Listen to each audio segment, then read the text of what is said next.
On another issue, another topic, when the pandemic was first declared in March of last year, we entered a world of uncertainty. We were confronted with reality that our schools and our workplaces were going to be shut down in the foreseeable future. Family gatherings and get-togethers were going to be restrained, and our favorite places for relaxing and fun, restaurants and stores, were basically closed. But amid all these uncertainties, one thing remained constant and dependable: our domestic food supply. Despite the disruptions, panic buying, supply chain bottlenecks that arose during the pandemic, our domestic food supply remained fundamentally intact every step of the way. Over the past year, most of us have had the assurance when we stopped at the grocery store, there was plenty of food for our family. And when grocery store shelves started to run empty, we could always trust that more food was on the way, because farmers were doing their job and distributors of food supply were doing the same. It goes to show that thanks to American agriculture, we're blessed by abundance. And as we've come together to commend the courageous doctors, nurses, and other frontline workers who've cared for our loved ones, there's another group of essential workers who have toiled alongside our farmers and ranchers to keep our families fed: farm workers. I'm sure most Americans know very little about the farm workers who supply the food we eat every day. In Illinois, we have 20,000 of these farm workers. They plant, harvest, pick our state's most lucrative crops. And across the country, we have about 2.5 million farm workers. Roughly half of these 2.5 million are undocumented. These undocumented farm workers are part of our communities, and many are parents of American children. But despite the essential work they do to keep our families fed, their second-class status in America means that they are often subject to harassment, untenable working conditions, substandard housing, and they live under a constant threat of deportation. Earlier this month, the Guardian News Service published a piece on the working and living conditions for farm workers in southern Texas. I want to share a few passages about one worker in particular. Her name is Linda. Nina Lacani writes that Linda, quote, works 6 days a week, sometimes 7, putting food on American tables, but earns barely enough to cover the bills and depends on food stamps to feed her family and her children. After long days in the field, Linda sleeps on an old couch in the kitchen lounge part of the house, a house that was found uninhabitable because of a fire and hurricane, but she calls it home. Her 11-year-old son, who has some learning disorders, sleeps on the other couch. 2 daughters share a bedroom where water leaks through the moldy roof. The eldest, a 16-year-old, and her 6-month-old baby sleep in a room with cinder walls. Last summer, Linda and her 3 teenage daughters contracted COVID-19.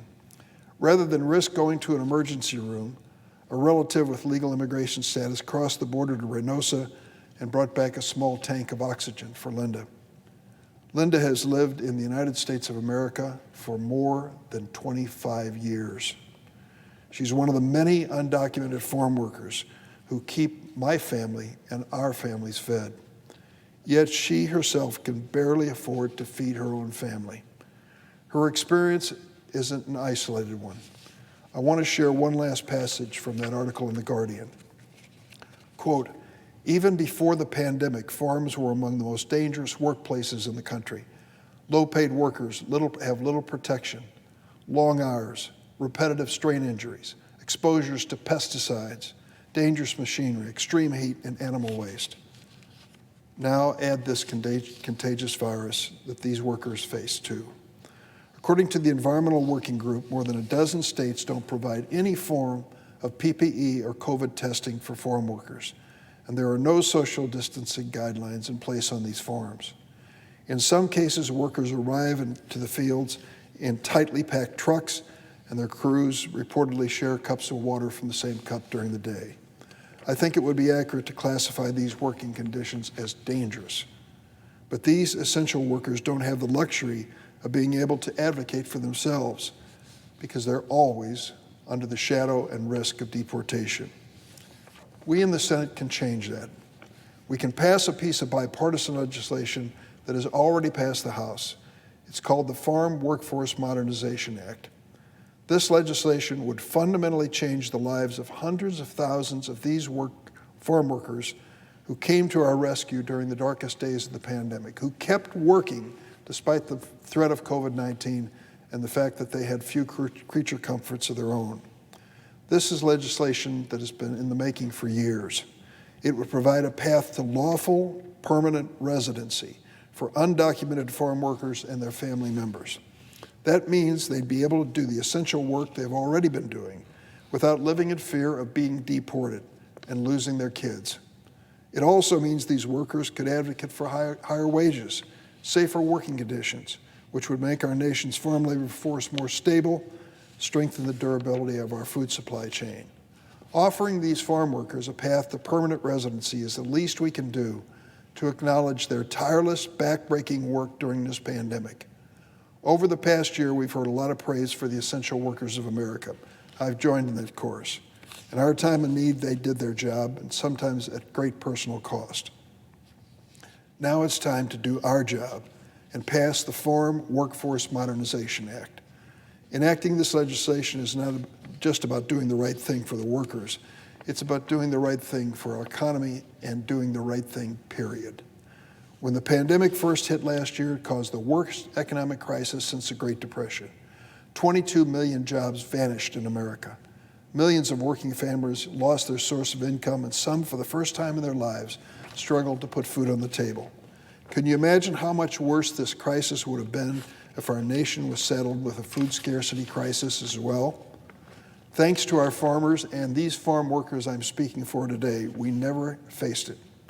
It's one of the many examples of how immigrants make America stronger. We take them for granted. They go to work every day and do the dirtiest, most dangerous jobs in America.